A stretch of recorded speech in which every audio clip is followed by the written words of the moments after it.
Tunashukuru sana zoezi la upandaji wa miti wa matunda pamoja na walezi wetu kutoka Secretariat ya maadili.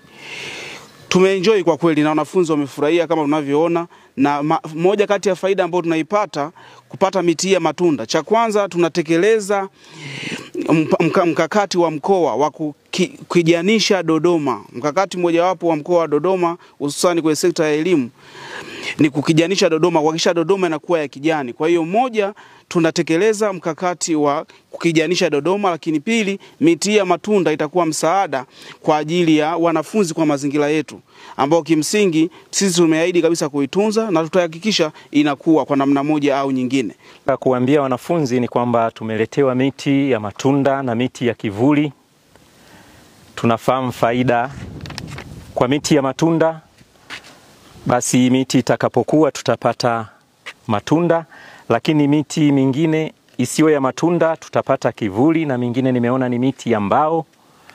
Basi itakapofikia wakati tunaweza tukavuna mbao, tukavuna matunda.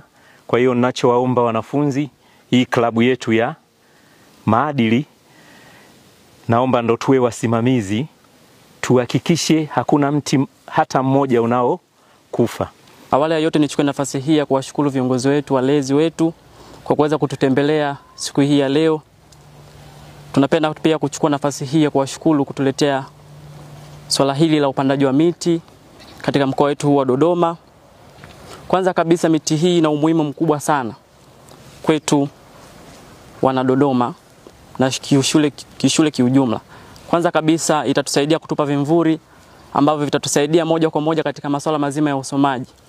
Pia miti hii itatupa matunda ambayo tutatumia hapa shuleni. Kutoa shukrani zangu za dhati kwa uongozi wa shule kwenye kukamilisha zoezi la upandaji miti, na imani zoezi hili itakuwa endelevu, na pia miti itakuwa kwa faida mbalimbali, kwa sababu tumeleta miti yenye matunda.